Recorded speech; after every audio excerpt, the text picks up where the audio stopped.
Malini Devi multi speciality hospital, Christian Peta, 5వ line, Kavali. Doctor Guttipati Malini Devi, MBBS, MS, OBGY, కాన్పులు మరియు గర్భకోశ వ్యాధి నిపుణులు.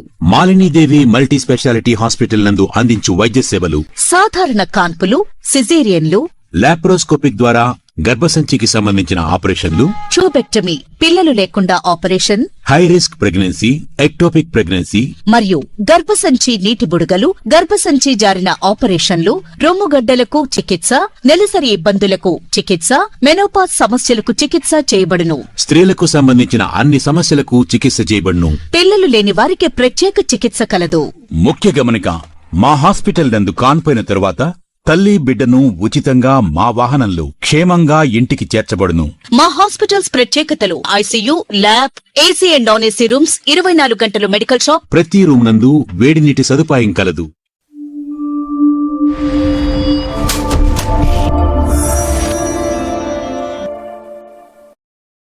Welcome to CMD news. నా పేరు కామాక్షి. ముందుగా నేటి వార్తా విశేషాలు. శ్రీ సత్యసాయి జిల్లా చెన్నై కొత్తపల్లి పోలీస్ స్టేషన్లో ఎస్ఐగా పనిచేస్తున్న సత్యనారాయణపై సంచలన ఆరోపణలను కీల్ సాబ్ తీవ్ర ఆరోపణలు చేశారు. భార్యాభర్తల మధ్య జరిగిన వ్యక్తిగత వివాదాన్ని రాజకీయ ఒత్తిళ్లతో మలుపు తిప్పి నిర్దోషి అయిన తనపై అక్రమ కేసులు బనాయించారని బాధితుడు వాపోతున్నాడు. వివరాల్లోకి వెళ్తే, భార్యాభర్తల మధ్య నెలకొన్న కుటుంబ వివాదంపై భార్య పోలీస్ స్టేషన్లో ఫిర్యాదు చేసింది. సాధారణంగా ఇలాంటి కేసుల్లో పోలీసులు ఇద్దరి వాదనలు విని ఎవరు తప్పైతే వారిపై చట్టపరమైన చర్యలు తీసుకోవాలి. కానీ చెన్నై కొత్తపల్లి ఎస్ఐ మాత్రం విచారణ చేయకుండా ఆవేశంలో ఫిర్యాదు ఇచ్చిన వారి మాటలనే నమ్మి నేరుగా రామాంజనేయులు న్యాయవాదిపై కేసులు నమోదు చేశాడని బాధితుడు వాపోతున్నాడు.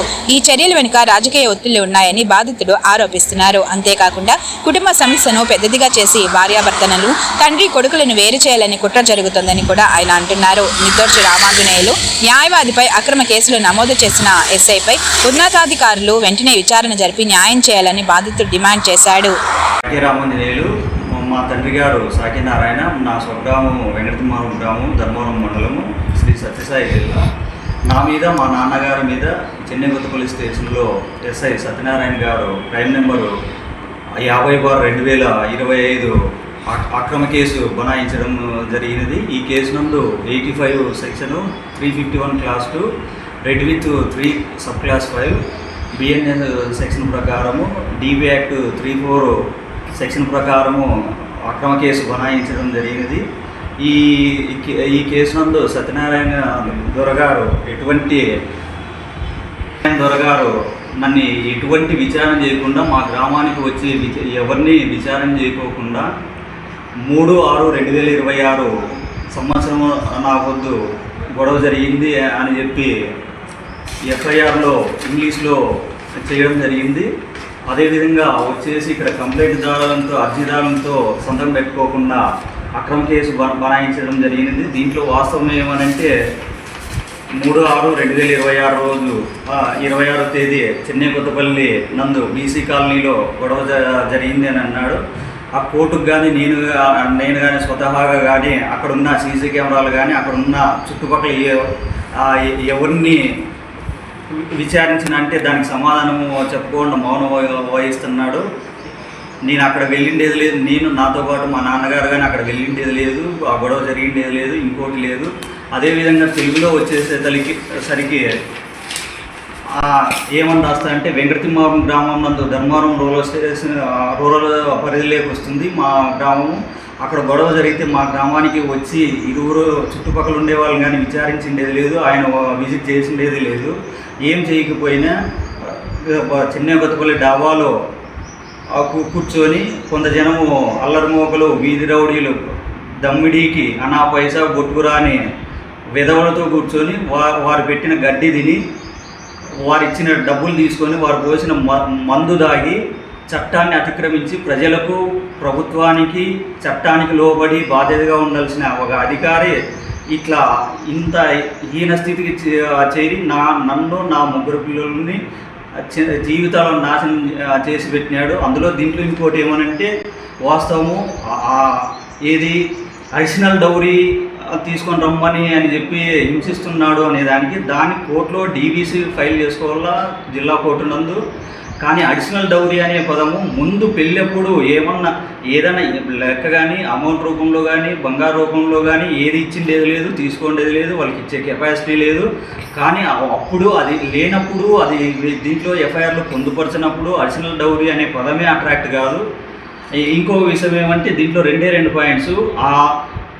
వచ్చేసి ఆమెని వచ్చి భాగము నీకు వచ్చే భాగం తీసుకొని రావాలని చెప్పి ఉద్దేశంతో నేను వేధిస్తున్నా అనే మెయిన్ గ్రౌండ్ ఎస్ఐ సత్యనారాయణ గారు రాసినారు. నాకుండే వాస్తవ ప్రకారం ఏమనంటే 28 ఎకరాల భూమి కలిగినాను. ఆమెకు వచ్చేది 5 మంది ఆడపిల్లలు, 3 కొడుకులు, ఒక ముసలామె, 9 భాగాల్లో 20-30 సెంట్లు వస్తుంది. అది కూడా ఎక్కడో మారుమూల గుట్టల ప్రాంతంలో డీసీ ల్యాండ్ ఉన్నది. నేను 28 ఎకరాలు పెట్టుకొని ఆమె పేరు మీదే దీంట్లో ఫిర్యాదు 12.5 ఎకరా కలిగి ఉన్నప్పుడు నేను 20-30 సెంట్లకు ఆశపడము అనేది అవాస్తవము. అవన్నీ అభూత కల్పన చేసుకొని నా మర్యాద తీయడానికి కోసము, నా ఆర్థిక మూలాలు దెబ్బతీయడానికి ఉద్దేశంతో ఆయన సైకోగా శాడిస్ట్గా మారి ఈ విధంగా అక్రమ కేసు బనాయించడం జరిగింది. అందులో ఎస్ఐ గారు ఏం చదువుకున్నారో ఏమో అర్థం కాలేదు. ఆయన నిజంగా ఎస్ఐ ఉద్యోగానికి ఎగ్జామ్లో పాస్ అయ్యి జాబ్లోకి అర్హత ఉత్తీర్ణుడై వచ్చినాడా అనేది నాకు పెద్ద ఒక సామాన్యునిగా నేను ప్రశ్నిస్తున్నాను. ఎందుకనంటే కొడుకులతో పాటు కూతుర్లకు కానీ తల్లిదండ్రి ఆస్తిలో సమాన వాటా హక్కు కలిగి ఉన్నదని ప్రతి చిన్నపిల్ల వాళ్ళని అడిగినా కానీ చెప్తారు. ఆ విషయం తెలియకపోవడం చాలా బాధాకరము. కాబట్టి ఆంధ్రప్రదేశ్ హోంమంత్రి అనిత మేడం గారు, ఆంధ్రప్రదేశ్ రాష్ట్ర డీజీపీ దొర గారు ఈ విషయంలో నాకు ఎస్ఐ సత్యనారాయణ గారు వాళ్ళ అనుచరం తాగుడుపోతూ వర్గం నుంచి నాకు నా 3 పిల్లలకు ప్రాణహాని కలిగి ఉన్నది. నా పిల్లలకు నాకు ఏమి కలిగినా శ్రీ సత్యసాయి జిల్లా ఎస్పీ దొరగారు బాధ్యత వహించవలసిందిగా నేను ఈ మీడియా ముఖంగా తెలియజేస్తున్నాను. ప్రజలకు, ప్రభుత్వానికి, చట్టానికి లోబడి పనిచేయాల్సిన ఒక అధికారి ఇట్లా గడ్డి దిగి ఇట్లా 4 కుటుంబాలని జీవితాలను నాశనం చేయడం చాలా బాధాకరము. ఎందుకనంటే ఎస్ఐ సత్యనారాయణ గారిని ధర్మవరం స్థానిక కోర్టులో క్రిమినల్ కంప్లైంట్ ఈ వారంలోనే ఫైల్ చేస్తున్నాను. హైకోర్టులో పరువు నష్ట దావా వేస్తున్నాను. ఆయన ఎక్కడున్నా వదిలిపెట్టే ప్రసక్తి లేదు. ముద్దాయిల బోన్లో ముద్దాయిగా నిలబెట్టి శాశ్వతంగా ఇంటిలో కూర్చోబెట్టేంత వరకు, నాకు న్యాయం జరిగేంత వరకు అలాంటి అధికారిని వదిలిపెడితే ఇంకా 100 కుటుంబాలని జీవితాలను నాశనం చేస్తాడనే ఉద్దేశంతో శాశ్వతంగా ఇంటిలో కూర్చోబెట్టేంత వరకు వదిలిపెట్టే ప్రసక్తే లేదని చెప్పి ఈ మీడియా ముఖంగా తెలియజేస్తున్నాను. కాబట్టి తగు విచారణ చేసి హోంమంత్రి గారు, ఆంధ్రప్రదేశ్ రాష్ట్ర డీజీపీ గారు నాకు న్యాయం చేయవలసిందిగా మీ యొక్క అధికారి మీద ఇంకోరి మీద ఇంకో కుటుంబాలను అన్యాయం చేయకూడదనే ఉద్దేశంతో నేను ఈ మీడియా ముఖంగా తెలియజేస్తున్నాను. వాళ్ళు రాజకీయ పరంగా పలుకుబడిన వ్యక్తులు వారితో ముడుపులు తీసుకొని ఈ అక్రమ కేసు నమోదు చేయడం అనేది వాస్తవంగా ఏమనంటే ప్రతి ఒక్కరూ ఫిర్యాదు స్టేషన్కి వస్తానే స్వీకరించాల్సిందే. దాంట్లో ఎవరు తప్పుపట్టాల్సిన అవసరం కానీ లేదు.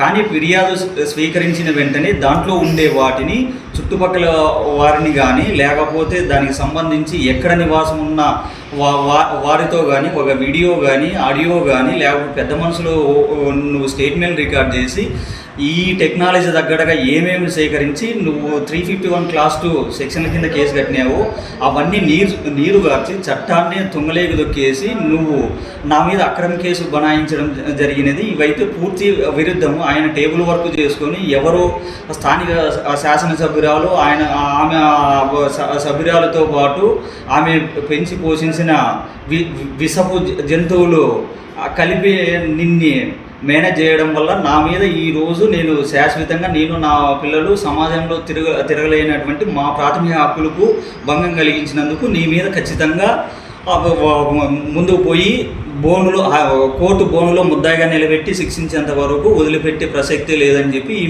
మీడియా ముఖంగా ప్రభుత్వానికి తెలియజేస్తున్నాను.